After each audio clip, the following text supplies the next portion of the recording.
السلام علیکم، کڈ story tell میں آپ کا ویلکم ہے، اور آج ہم سنیں گے حضرت آدم علیہ السلام کی کہانی۔ اللہ تعالیٰ کائنات کی ہر چیز کا خالق ہے، جیسے آسمان کے ستارے، زمین پر موجود جانور، یہاں تک کہ آپ اور میں بھی۔ اللہ تعالیٰ بہت مہربان اور محبت کرنے والے ہیں اور طاقتور ہیں، جس طرح ہمارے والدین ہیں جو ہمارا خیال رکھتے ہیں۔ اللہ اس سے بھی زیادہ پیار کرنے والے اور دیکھ بھال کرنے والے ہیں۔ بہت پہلے زمین پر کوئی بھی انسان نہیں تھا۔ ایک دن اللہ تعالیٰ نے پہلے اور بہت ہی خاص انسان کو پیدا کیا، جس کا نام آدم تھا۔ اللہ تعالیٰ نے آدم کو مٹی سے بنایا، پھر ان میں زندگی پھونک دی اور انہیں زندہ کیا۔ آدم نے اپنے آپ کو جنت نامی ایک جگہ میں پایا۔ یہ سرسبز درختوں، رنگ برنگے پھولوں اور نہروں سے بھرا ہوا باغ تھا۔ جنت میں سب کچھ کامل تھا، بالکل ایک خوبصورت خواب کی طرح۔ اب جنت میں فرشتے کہلانے والی کچھ انتہائی فرمانبردار مخلوق بھی تھی۔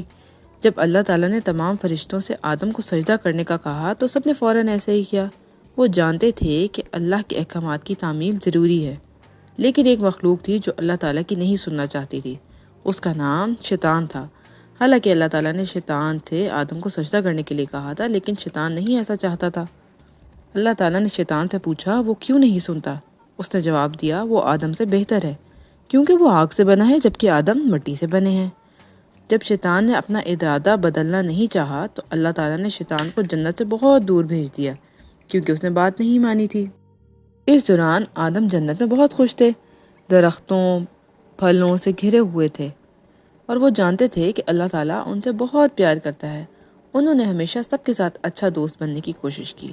اللہ تعالیٰ نے آدم علیہ السلام سے بہت محبت کی اور انہیں وہ سب کچھ سکھایا جس کی انہیں ضرورت تھی۔ آدم علیہ السلام اپنے ارد گرد کی تمام خوبصورتی کو دیکھ کر حیران تھے، اور اس کے لیے اتنا شاندار گھر بنانے پر اللہ تعالیٰ کا شکر ادا کرتے تھے۔ جیسا کہ آدم علیہ السلام نے جنت میں اپنے وقت کا لطف اٹھایا، اللہ تعالیٰ نے ان کے لیے ایک ساتھی پیدا کرنے کا فیصلہ کیا، تو اللہ تعالیٰ نے حوا علیہ السلام کو پیدا کیا۔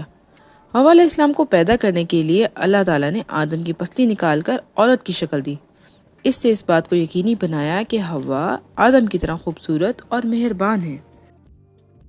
بہت جلد ہی اس کا دوسرا پارٹ بھی آ رہا ہے۔